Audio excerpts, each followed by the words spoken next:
Welcome to this episode of Toronto Blue Jays Update. Before we dive in, make sure you hit that subscribe button, smash the like, and share your opinion in the comments below because we want to hear what you think about this massive trade that just went down.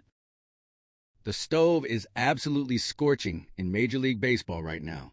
We've seen countless high-profile players signing deals and moving via trade, and the Texas Rangers just made a statement. They're not messing around, going out and acquiring McKenzie Gore from the Washington Nationals in a 5-for-1 type deal. This is fascinating when you consider the recent Freddie Peralta trade and what it cost the Mets to land both Peralta and Tobias Myers. Can we be honest for a second? Tobias Myers really complicates the trade evaluation. We can't say definitively that Freddie Peralta alone cost the Mets Jet Williams and Brandon Sproat because Myers was included too. What percentage of that return accounts for Myers? It wasn't a 2-for-1 deal, it was 2-for-2, which makes direct comparisons tricky. But here's what's interesting when you think about what the Mets surrendered for two pitchers. I'll argue this point. Freddie Peralta will outperform McKenzie Gore for their respective teams in 2026. However, you're getting 2 full seasons with Gore through 2027. The prospects Washington is receiving carry serious intrigue with high ceilings and solid grades, but there's also massive uncertainty.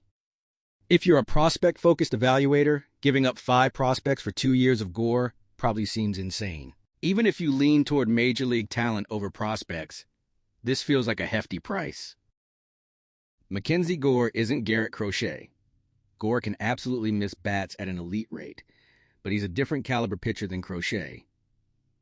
Looking at his advanced metrics, there are some concerns beyond his strikeout ability. He walks too many batters and allowed opponents to barrel him up more than you'd like in 2025. But you're getting Gore in his prime years, ages 27 and 28, and it costs you a bunch of question marks rather than proven commodities. 2 major questions emerge from the Rangers' perspective. First, what does this mean for Kumar Rocker? Does he simply not have a future in this rotation? Rangers fans, are you out on Rocker? He might lose his rotation spot not just this year, but potentially next year too. This parallels the conversation around Jason Dominguez when Bellinger returned to the Yankees. What's Rocker's future now?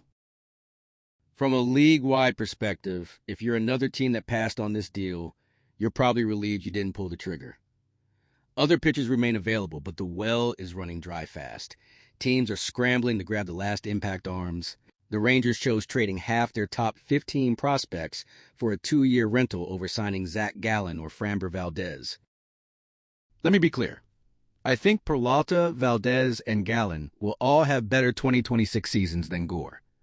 But Gore costs about $5 million this year and maybe $10 million next year for just 2 seasons. This isn't criticism of the Rangers. It reflects the market's lack of interest in Valdez and Gallen at their asking prices. Look at this Rangers rotation, though. DeGrom, Eovaldi, Gore, Leiter, Lorenzen.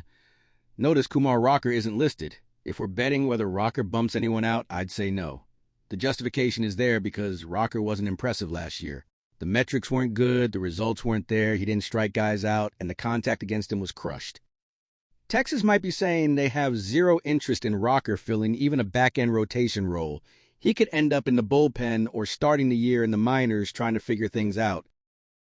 The Rangers are assembling a formidable rotation with DeGrom, Eovaldi, Gore, and Jack Leiter developing. The AL West is wide open, and Texas wants to seize it. This trade seemingly came out of nowhere, but we're at that point where teams identifying needs must strike quickly. Gore trade rumors circulated all offseason, but died down when Washington's asking price seemed too steep. Turns out they did want a lot. They're getting Gavin Fine, the 12th overall pick from last year's draft, with tremendous upside and elite talent potential. Washington also receives Alejandro Rosario, and I'm confused how he grades as a 45 overall when he shows a 60 fastball, 60 splitter, 55 slider, and 60 control. Someone explain that grading to me. Rosario pitched single A in 2024, so he's years away. This signals Washington is rebooting the reboot. The new front office is making bold moves, but they're back to square one. The timing problem is this wave won't align with their current young players who hit expensive arbitration and free agency before these prospects arrive. They're also getting Devin Fitzgerald-Grimes, don't call him Fitzgerald, another teenager playing in the lowest levels. Jeremy Cabrera is another low-level guy. 5 of their top 18 prospects for Gore. Ortiz is closest to Major League ready with significant power. Washington wins this trade. I like what it does for Texas now, but the Nationals have 5 chances to hit. If you're Minnesota, you probably regret pulling Joe Ryan off the market because he'd fetch better than this package. Twins fans looking at this deal might be second-guessing that decision. Washington has the pieces now, they just need to develop them. They weren't winning anything the next 2 years with Gore anyway, so trading him makes complete sense. Texas wants to win now and parted with significant assets. Rangers fans, how do you feel about this? Are you excited or concerned? Even leaning toward proven talent over prospects, this seems like a lot for Gore. When these trades happen, do you wish your team made that move? I don't think any fan base will say they wish they'd done this deal. Gore makes the Rangers rotation better, no question. But is he worth this package? He's pitched to an ERA over 4 in 2 of the last 3 seasons. After Seager in that lineup, there are serious concerns. The Rangers couldn't spend aggressively this offseason with payroll constraints. They traded Semien, brought in Naylor, added bullpen pieces, and now Gore.